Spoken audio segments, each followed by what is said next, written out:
Very good morning, student. Today is 19/6/2020, and today we will discuss about the axial piston motor. पिछला class में हम लोग क्या देखे थे? पिछला 2 दिन का क्लास में, पहला दिन का क्लास में हम लोग देखे थे कि मोटर का क्लासिफिकेशन, जिसमें हम लोग मोटर को 3 पार्ट में डिवाइड किए थे, inline, axial, when, like this, right? तो हम लोगों का सिलेबस के हिसाब से और ज्यादातर जो सेमेस्टर में जो एग्जाम क्वेश्चंस आता है उसके बेसिस में वेन मोटर और axial piston motor is very much important. तो वेन मोटर का जो इतना कंस्ट्रक्शन एंड वर्किंग प्रिंसिपल जो था वो मैं कल पिछला क्लास में मेरा पिछला वीडियो में मैंने ऑलरेडी डिस्क्राइब कर दिया था। तो आज का क्लास में हम लोग स्टडी करेंगे एक्सियल पिस्टन मोटर। तो तुम लोग ध्यान देखोगे यहाँ पे हम लोग यहाँ पे एक्सियल पिस्टन मोटर का कंस्ट्रक्शन डायग्राम दिखाया गया है, ठीक है? तो तुम लोग थोड़ा सा ध्यान से देखना कि मैं जहां-जहां मैं पॉइंट आउट करूंगा वो चीज थोड़ा सा तुम लोग ध्यान से देखना। उसके पहले एक्सियल पिस्टन मोटर हम लोग किस काम पे यूज करते हैं, क्योंकि हम लोगों को ज्यादातर axial piston motor, radial motor, when motor, ये सब हम लोग ऑयल हाइड्रोलिक सिस्टम में रोटरी एक्चुएटर का काम करता है। तो एक्सियल पिस्टन मोटर हम लोग वहां पे यूज करते हैं जहां पे medium to high pressure and moderately high power का रिक्वायर्ड पड़ता है। एक्सियल पिस्टन मोटर हम लोग कहां पे यूज करते हैं? जहां पे मीडियम टू मतलब ज्यादा एकदम मैक्सिमम भी नहीं एकदम मिनिमम भी नहीं, मीडियम टू हाई प्रेशर का रिक्वायर्ड होता है। It is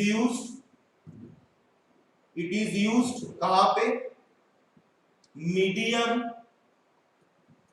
to high pressure and high power ranges, जहां पे मुझे ज्यादा पावर का जरूरत पड़ता है, मतलब मीडियम से लेकर ज्यादा तक हाई प्रेशर का जरूरत पड़ता है। इस तरीके का ऑयल हाइड्रोलिक सिस्टम में हम लोग एक्सियल पिस्टन मोटर को रोटरी एक्चुएटर के हिसाब से हम लोग यूज करते हैं, ठीक है? अब मैं आऊंगा इसका कंस्ट्रक्शन में। ध्यान देना कि इसका कंस्ट्रक्शन में ये जो मेरा शैडो पोर्शन है, ये जो मेरा शैडो पोर्शन है जो मैं ब्लू कलर से शैडो किया हूं, ठीक है? ये वाला पोर्शन नहीं, ध्यान देना, ये जो मेरा हैच लाइन है, राइट, ये जो मेरा हैच लाइन मैंने बनाया हूं, ये मेरा है हाउसिंग पार्ट। जो कोई भी मशीन का ऊपर वाला जो कवर पार्ट होता है या ऊपर वाला जो जिसके अंदर वो मैकेनिज्म, कोई भी मोटर या कोई भी पंप बोलो, जो मैकेनिज्म, इंटरनल मैकेनिज्म जिस चीज के अंदर रहता है या जो चीज उस मैकेनिज्म को कवर करके रखता है उसको हम लोग क्या बोलते हैं? हाउसिंग। सो कंस्ट्रक्शन में अगर हम लोग जाएंगे तो फर्स्ट पॉइंट क्या है? Housing, HOUSING।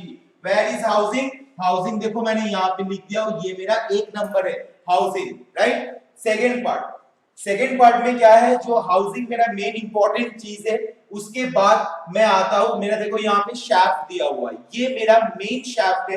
Directional control valve से फ्लूइड जब मेरा एक्चुएटर में प्रवेश करता है, या तो लीनियर या तो रोटरी, मैं यहाँ पे एक्सियल पिस्टन मोटर यूज कर रहा हूँ, इसलिए ये मेरा क्या बनेगा? ये मेरा रोटरी बनेगा। तो जब रोटरी जब मेरा बन रहा है तो मैं रोटरी एक्चुएटर में मेरा जो मेन है कि डायरेक्शनल कंट्रोल वाल्व से जब फ्लूइड मेरा एंट्री करता है एक्सियल पिस्टन मोटर में, तो मेरा शाफ्ट को बेसिकली रोटेट करना मेरा टारगेट रहता है, ठीक है? वो फ्लूइड एंट्री करता है इसीलिए क्योंकि ये जो मेरा मेन शाफ्ट है, ये मेन शाफ्ट को रोटेट करना जरूरत पड़ता है। तो सेकंड मेरा जो कंस्ट्रक्शन का मेन पार्ट है, that is my shaft. Point number 2, that is my shaft. Okay, next third one is cylindrical barrel. तो यहाँ पे मेरा जो कंस्ट्रक्शन डायग्राम में सिलिंड्रिकल बैरल मैं कैसे समझा रहा हूं, ये जो मेरा, ध्यान देना, ये जो मेरा लाइन है, ये जो लाइन है ये वाला, राइट, ये जो लाइन, ये मेरा सिलिंड्रिकल बैरल है।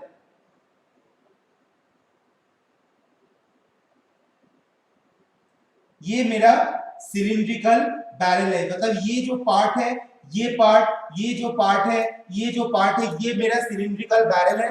ये सिलिंड्रिकल बैरल के अंदर यहाँ पे जो एक्सियल पिस्टन मोटर का जो मेन जो पिस्टन जो बेसिकली मेरा काम करता है, जो पिस्टन बेसिकली मेरा मूव करता है, वो पिस्टन इस सिलिंड्रिकल बैरल के अंदर अटैच्ड हुआ है। कैसे? एक एग्जांपल लो, देखो, मान के चलो ये मेरा सिलिंड्रिकल बैरल है और पिस्टन मेरा इस तरीके से अटैच्ड हुआ है। तो सिलिंड्रिकल बैरल अगर रोटेट, ये अगर इस तरीके से रोटेट करेगा, ये अगर इस तरीके से रोटेट करेगा और पिस्टन मेरा इस तरीके से मोशन देगा, ठीक है। इसका जो वर्किंग प्रिंसिपल क्या है, ये मेरा इस तरीके से पिस्टन ऐसा ऐसा होगा, मतलब ये भी रोटेट करते, ये रोटेट भी करेगा और ये पिस्टन स्लाइडिंग मोशन भी करेगा। ये स्लाइडिंग मोशन जब करेगा, ये फ्लूइड प्रेशर की वजह से स्लाइडिंग मोशन करेगा और ये सुअस प्लेट के ऊपर ये पिस्टन रोटेट करेगा। जब ये पिस्टन रोटेट करेगा, ये पिस्टन ये चीज के ये बैरल के अंदर अटैच्ड है, तो ये वूल बैरल भी मेरा रोटेट करेगा। तो यहाँ पे बैरल सेक्शन कौन सा वाला है, ये जो मेरा पार्ट है, ये पार्ट मेरा बैरल सेक्शन है। इसको हम लोग क्या बोल रहे हैं, सिलिंड्रिकल बैरल, सिलिंड्रिकल बैरल या cylindrical block, cylindrical block. Okay, 3 number construction part हो गया। चौथा नंबर पे आ रहे, चौथा नंबर क्या है मेरा, ये पिस्टन है। ये जो मेरा पिस्टन है, ये मेरा चौथा नंबर है, जिसको हम लोग यहाँ पे मैंने कहीं पे लिखा नहीं हूं, बट ये मेरा पिस्टन है।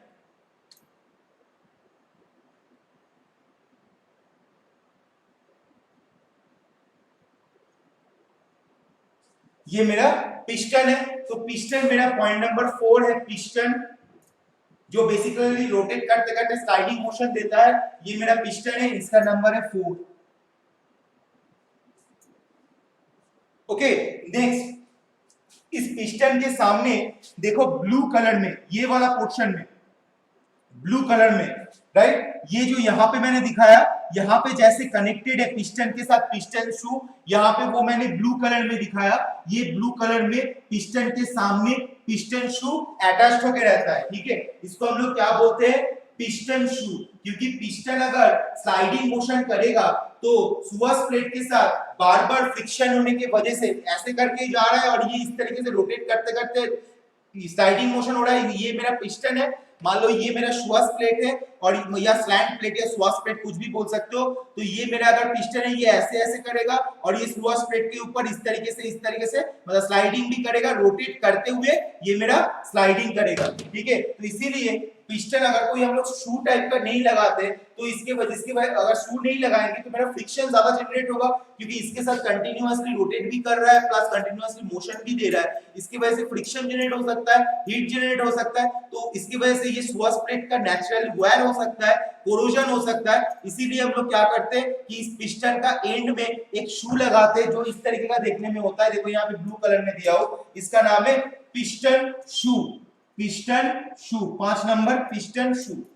6 नंबर मेरा क्या है, सुअस प्लेट है, जो बेसिकली एंगल में है। सुअस प्लेट है जो बेसिकली एंगल में, देखो ये एक एंगल में, यहाँ पे ब्लैक डार्क करके मैंने दिखाया हो, ये मेरा सुअस प्लेट है, ये बेसिकली एंगल में। मैं पूरा इसको इस तरीके से मैंने नहीं दिखाया, ये बेसिकली पूरा अटैच्ड है, राइट, ये बेसिकली पूरा अटैच्ड है। तो ये मेरा सुअस प्लेट है, ये सुअस प्लेट पिस्टन के ऊपर एक एंगल बना के रखा हुआ है, ठीक है। ये मेरा है सुअस प्लेट, जिसके ऊपर पिस्टन रेसिप्रोकेटिंग भी करता है, स्लाइड भी करता है, रोटेट करते हुए ये स्लाइड करता है। इसको हम लोग क्या बोलते हैं, सुअस प्लेट, सुअस प्लेट। ओके, नेक्स्ट मेरा जो है वो है मेरा शू प्लेट, क्योंकि ये जो मेरा शू है, ये शू मेरा पिस्टन के साथ अटैच्ड है, और ये शू भी जब ये सुअस प्लेट के ऊपर रोटेट करना चालू करेगा, ऑब्वियसली वो सुअस प्लेट के ऊपर भी तो वेयर करेगा। इसीलिए वो चीज को कम होने के लिए मैंने बीच में क्या ऐड करता हूं, एक शू प्लेट ऐड करता हूं। मतलब ये मेरा पिस्टन है, ये मेरा पिस्टन है, पिस्टन के ऊपर मैंने एक शू ऐड किया, ये मेरा शू ऐड हुआ, और उसके ऊपर मैंने क्या किया, उसके ऊपर मैंने एक प्लेट ऐड किया, राइट, और उस प्लेट के ऊपर मैंने क्या किया, ये मेरा प्लेट ऐड किया, और उस प्लेट के साथ मैंने क्या किया, सुअस प्लेट। ये मेरा सुअस प्लेट है, ये मेरा शू प्लेट है, और ये मेरा शू है, और ये मेरा पिस्टन है, राइट, ये मेरा पिस्टन है, ये मेरा शू है, ये मेरा शू प्लेट है, ये मेरा सुअस प्लेट है, ये मेरा सुअस प्लेट है। तो ये इस तरीके से कुछ अटैच रहता है, राइट, ये कुछ इस तरीके से अटैच रहता है, और ये रोटेट करते ऐसे करके स्लाइडिंग करते करते रोटेट करते हुए ये स्लाइडिंग करता है, ठीक है। तो इसमें हम लोग क्या यूज करते हैं, shoe plate for reducing the friction, shoe plate SHOE, shoe plate for reducing the friction, shoe plate. 7 number कहां है, 7 नंबर शू प्लेट, राइट। तो मेरा हो गया सुअस प्लेट, शैफ्ट, शू प्लेट। अब मेरा क्या बच गया है, पिस्टन शू हो गया, शू प्लेट हो गया, शैफ्ट हो गया, स्वास प्लेट हो गया, हाउसिंग हो गया, ये मेरा इनलेट है, ये मेरा आउटलेट है, मतलब फ्लूइड का इनलेट है, डायरेक्शनल कंट्रोल वाल्व के थ्रू से वो फ्लूइड यहाँ पे इनलेट करेगा और यहाँ से आउटलेट, यहाँ से वो निकल जाएगा, आउटलेट है। ये मेरा है नेक्स्ट पार्ट बियरिंग, जो मेरा शैफ्ट का वाइब्रेशन को कम करता है, बियरिंग, और फ्रिक्शन को भी रिड्यूस करता है, बियरिंग जो मेरा शाफ्ट का वाइब्रेशन को कम करता है और फ्रिक्शन को भी रिड्यूस करता है। This is my 8 number 8 which is called bearing.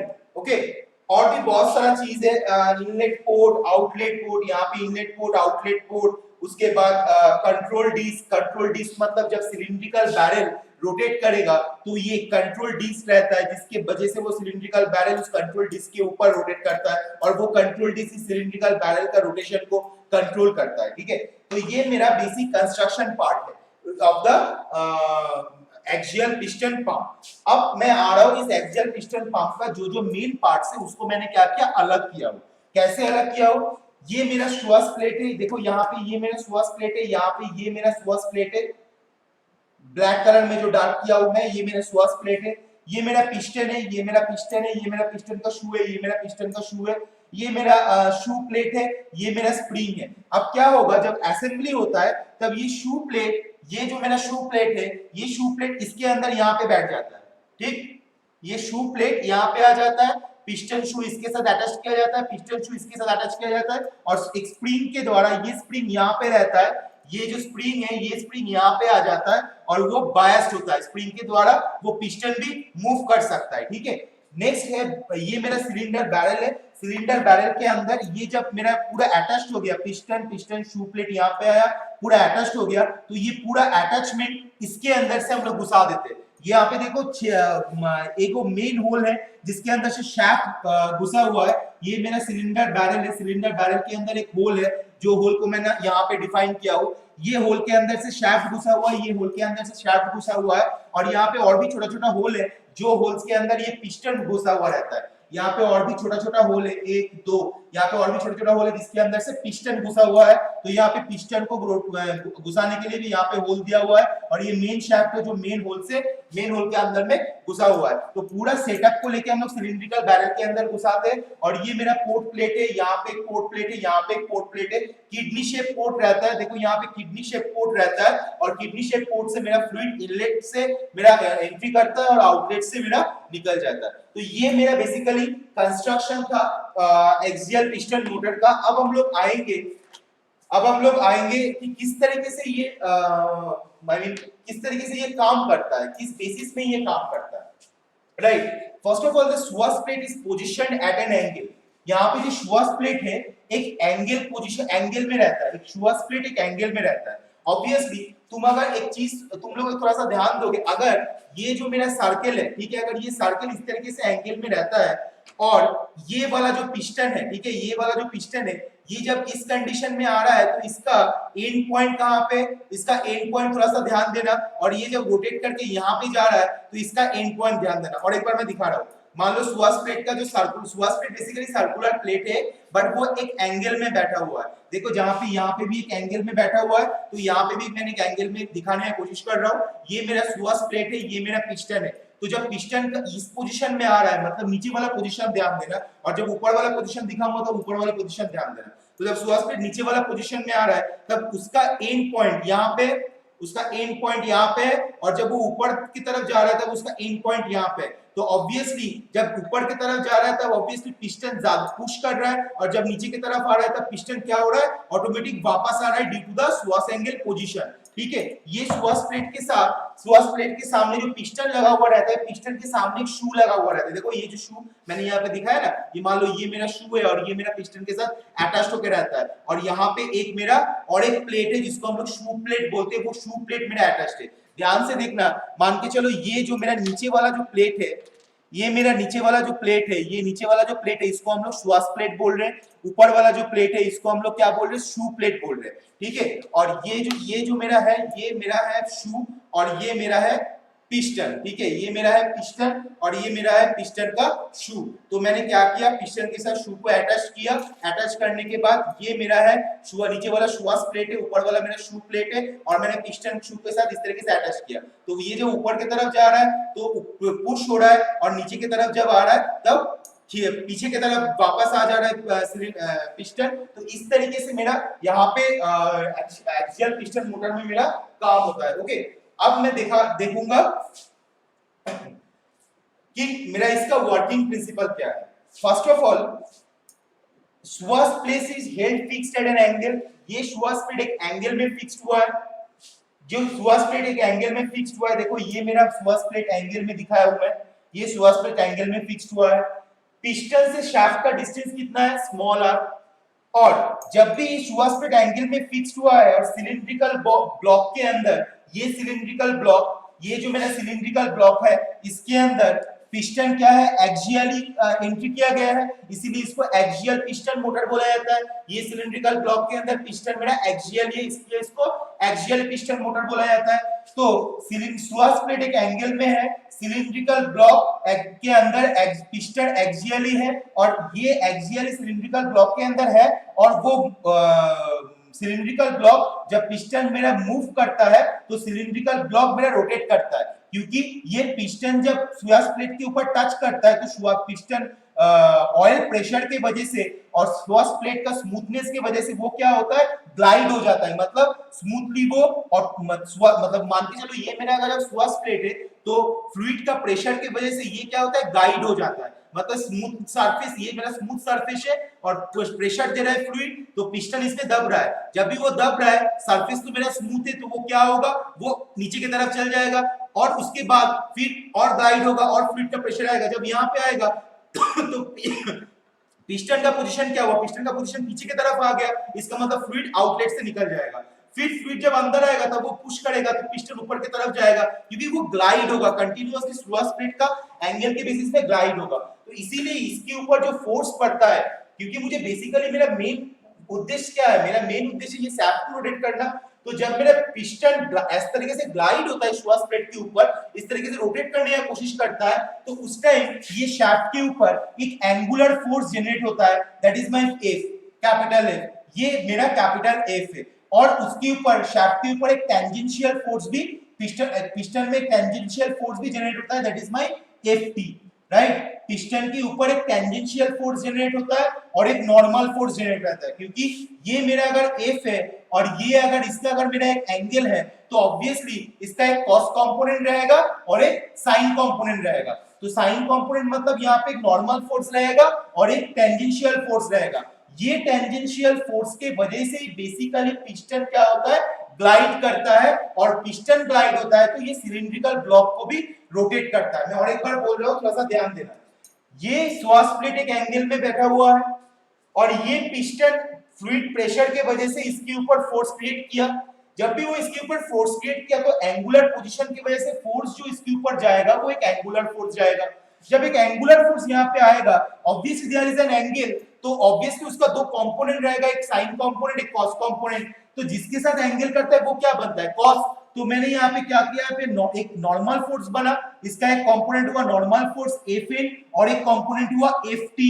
Ft जो मेरा पिस्टन का टेंजेंशियल फोर्स है, Ft मतलब टेंजेंशियल फोर्स जो पिस्टन का एंड में काम कर रहा है, लेकिन वो टेंजेंशियली काम कर रहा है। टेंजेंट मतलब ये अगर एक सर्कल है तो ये मेरा एक टेंजेंट है। तो पिस्टन का जो शू के ऊपर वो एक टेंजेंशियली फोर्स पड़ रहा है, वो टेंजेंशियली फोर्स के साथ जो शाफ्ट के साथ जो पिस्टन का डिस्टेंस है r, उसको अगर मल्टीप्लाई करता हूं तो मुझे मेरा यहाँ पे टॉर्क जनरेट हो जाता है। तो टॉर्क का कितना वैल्यू होता है, टॉर्क का वैल्यू होता है tau is equal to t is equal to f of t into r। तो ये टॉर्क वैल्यू के ऊपर डिपेंड करके, ये टॉर्क वैल्यू के ऊपर डिपेंड करके टॉर्क वैल्यू किस एक टर्निंग मोमेंट जनरेट हो, जब टॉर्क जनरेट होता है तब क्या होगा, टर्निंग मोमेंट जनरेट होगा। वो टर्निंग मोमेंट किस में जनरेट होगा, शाफ्ट में जनरेट होगा और ये शाफ्ट रोटेट करना शुरू करेगा। ठीक है, तो ये जो मेरा टॉर्क जनरेट हुआ इसकी वजह से क्या हुआ, सिलिंड्रिकल ब्लॉक जो मेरा पिस्टन को कैरी कर रहा था, टॉर्क जनरेट हुआ, समझ में आया। ये टॉर्क किसके ऊपर जनरेट हुआ, पिस्टन के ऊपर, शाफ्ट के ऊपर, पिस्टन के ऊपर जनरेट हुआ। पिस्टन के ऊपर जब जनरेट होगा तो ये पिस्टन को कौन कैरी कर रहा है, सिलिंड्रिकल ब्लॉक कैरी कर रहा है, तो वो टॉर्क जब जनरेट होगा ये पिस्टन क्या होगा, ऑटोमेटिकली स्वास प्लेट के ऊपर रोटेट करने की कोशिश करेगा, ये पिस्टन स्वास प्लेट के ऊपर रोटेट करने की कोशिश करेगा। जब भी ये रोटेट करने की कोशिश करेगा, ये पिस्टन सिलिंड्रिकल ब्लॉक के अंदर फिट है, तो वो सिलिंड्रिकल ब्लॉक को रोटेट करना शुरू करेगा। जब सिलिंड्रिकल ब्लॉक को रोटेट करना शुरू करेगा, सिलिंड्रिकल ब्लॉक के अंदर क्या है, मेरा शाफ्ट है, तो वो शाफ्ट को क्या करेगा, रोटेट करेगा। जब शाफ्ट को रोटेट करेगा तो मेरा शाफ्ट कंटीन्यूअस रोटेशन देगा, और जब शाफ्ट कंटीन्यूअस रोटेशन देगा तो शाफ्ट के आउटपुट में जो मेरा डिवाइस लगा हुआ है, जो मेरा रिक्वायर्ड स्पीड है, जो मेरा रिक्वायर्ड टॉर्क है, वो मेरा उस आउटपुट डिवाइस में आएगा, और मेरा ऑयल हाइड्रोलिक सिस्टम का जो एक्चुअल आउटपुट मुझे मिल जाएगा।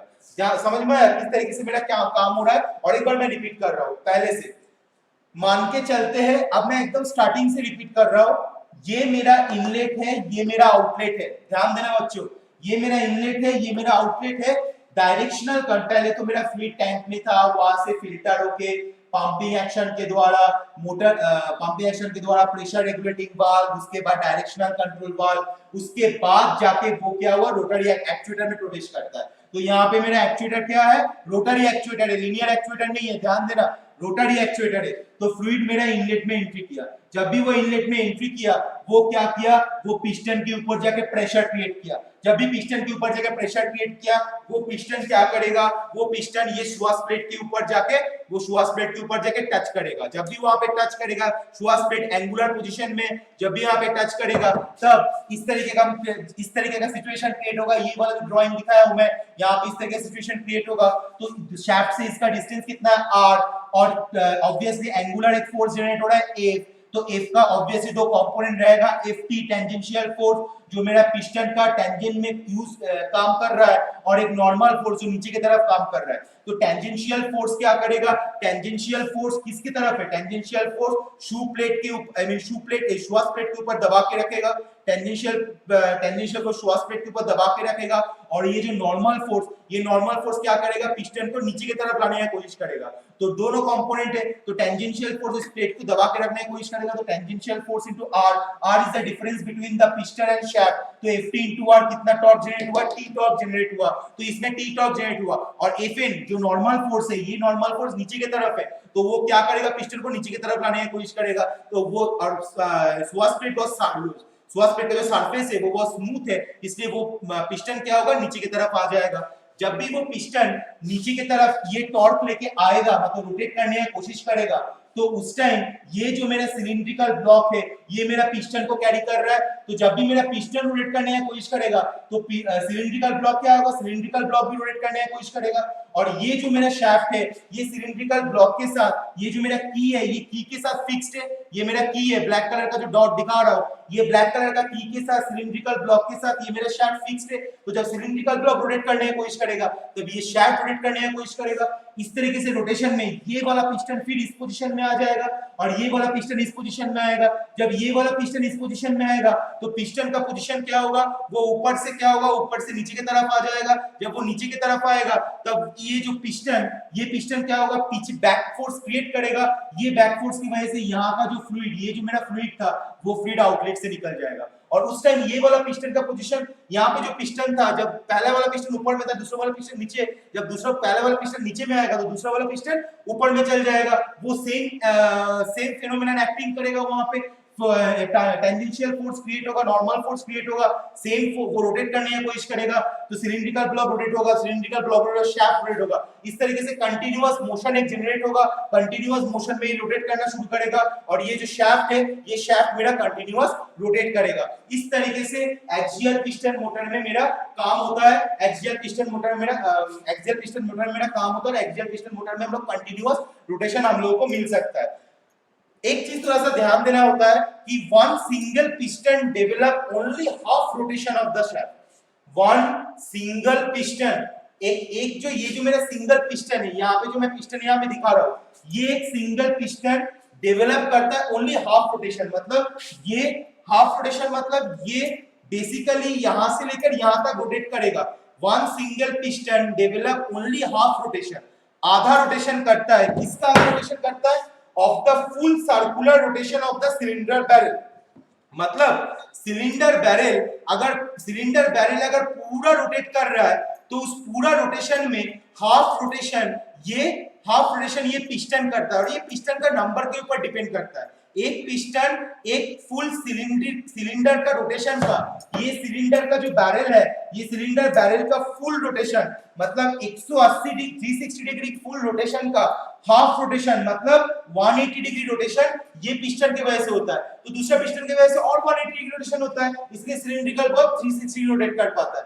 मान लेते हैं अगर हम लोग यहाँ पे 3 देते हैं तो सिलिंड्रिकल ब्लॉक का रोटेशन और स्पीड होगा और उसके ऊपर टॉर्क ज्यादा जनरेट होगा और शाफ्ट ज्यादा लोड कैरी कर सकता है और ज्यादा पिस्टन ऐड करेंगे। जितना ज्यादा मैं यहाँ पे पिस्टन ऐड करता जाऊंगा उतना ज्यादा टॉर्क का वैल्यू जनरेट होगा। टॉर्क जब ज्यादा होगा तो सिलिंड्रिकल ब्लॉक भी ज्यादा लोड कैपेसिटी कैरिंग कर सकता है, ज्यादा लोड कैरिंग कैपेसिटी बढ़ जाएगा तो शाफ्ट भी ज्यादा लोड कैरी कर सकता है। तो इस शाफ्ट का आउटपुट में लोड का कंडीशन देख के, लोड का परफॉर्मेंस देख के हम लोग इस axial piston motor 3 piston 5 piston 7 piston 11 piston 13 piston कितना नंबर ऑफ पिस्टन हम लोग यूज करेंगे वो शाफ्ट का आउटपुट में जो लोड परफॉर्मेंस होता है उसके ऊपर हम लोग देख के हम लोग को पता चलता है। Basically odd number of piston अगर हम लोग ऐड करेंगे तो हम लोगों को सिलेंडर का जो सिलिंड्रिकल ब्लॉक का जो मूवमेंट वो बहुत अच्छी तरीके से होता है, क्योंकि अगर हम लोग 2 करेंगे तो एक के लिए आधा दूसरे के लिए आधा, लेकिन अगर यहाँ पे मेरा 3 पिस्टन रहता तो एक के लिए आधा हुआ, दूसरे के लिए आधा हुआ, तीसरे के लिए फिर आधा हुआ, फिर एक के लिए ये आधा हुआ, फिर दूसरे के लिए ये आधा हुआ, फिर तीसरे के लिए आधा हुआ। मतलब ये सिलिंड्रिकल ब्लॉक का जो मोशन है वो मोशन फुल्ली कंटिन्यूअस होगा, बीच में कहीं पे भी वो सर्कुलर मोशन बंद नहीं होगा। इसीलिए हम लोग एक्सियल पिस्टन मोटर में हमेशा ऑड नंबर ऑफ हम लोग पिस्टन ऐड करते। जितना नंबर ऑफ हम लोग पिस्टन ऐड करते उतना मेरा ज्यादा टॉर्क डेवलप होता है और जितना ज्यादा टॉर्क डेवलप होता है उतना शाफ्ट का लोड कैरिंग कैपेसिटी भी मेरा ज्यादा हो जाता है। तो ये मेरा एक्सियल पिस्टन मोटर का कंस्ट्रक्शन था, वर्किंग प्रिंसिपल था। तो तुम लोग का सेमेस्टर क्वेश्चन में अगर इसका एक्सियल पिस्टन मोटर के बारे में कोई भी सवाल आता है, कोई क्वेश्चन आता है तो उसका कंस्ट्रक्शन डायग्राम ड्रॉ कर लेना। ये मेरा असेंबल्ड कंस्ट्रक्शन डायग्राम है, ये मेरा डिसअसेंबल करके क्या-क्या पार्ट्स है वो मैं दिखाया हूं, ये मेरा कंस्ट्रक्शन पार्ट्स है। और उसके साथ साथ जैसे वर्किंग प्रिंसिपल फ्लूइड एंट्री किया, पिस्टन में फोर्स क्रिएट किया, टॉर्क जनरेट, ये वाला डायग्राम देना, टॉर्क जनरेट हुआ, टॉर्क एफटी के वजह से वो शुआस प्लेट में दबके रहा है, एक एफटी के वजह से वो शुआस प्लेट में क्या होता है, एफटी की वजह से शुआस प्लेट में इस तरीके से वो लगा रहता है और एफएन की वजह से वो पिस्टन नीचे की तरफ आने की कोशिश करता है, जिसकी वजह से एक रोटेशन क्रिएट होता है, जब रोटेशन क्रिएट होता है सिलेंडर ब्लॉक के साथ वो पिस्टन अटैच रहता है तो सिलिंड्रिकल बैरल या ब्लॉक भी रोटेट करने की कोशिश करता है। जब सिलिंड्रिकल ब्लॉक या बैरल रोटेट करने की कोशिश करता है तो शाफ्ट अटैच रहता है तो शाफ्ट भी रोटेट करता है। और यहाँ पे जितना नंबर हम लोग पिस्टन देंगे उतना मेरा टॉर्क ज्यादा बढ़ेगा और जितना ज्यादा टॉर्क बढ़ेगा तो शाफ्ट का लोड कैरिंग कैपेसिटी भी उतना ही ज्यादा होगा। तो इस तरीके से वर्किंग प्रिंसिपल भी थोड़ा सा अपना लैंग्वेज में लिखना होता है तो लिख देना। तो अगर इस वीडियो लेक्चर में अगर कोई भी डाउट रहता है तुम लोगों को, वो डाउट आज का जो 18 तारीख का जो जूम क्लास है, सॉरी 19 तारीख का जो जूम क्लास में तुम लोग क्लियर कर लेना। कोई भी अगर डाउट है तो उसको पूछ लेना। So now I am concluding my class. So thank you for attending my lecture and have a nice day. Stay home and stay safe. Thank you.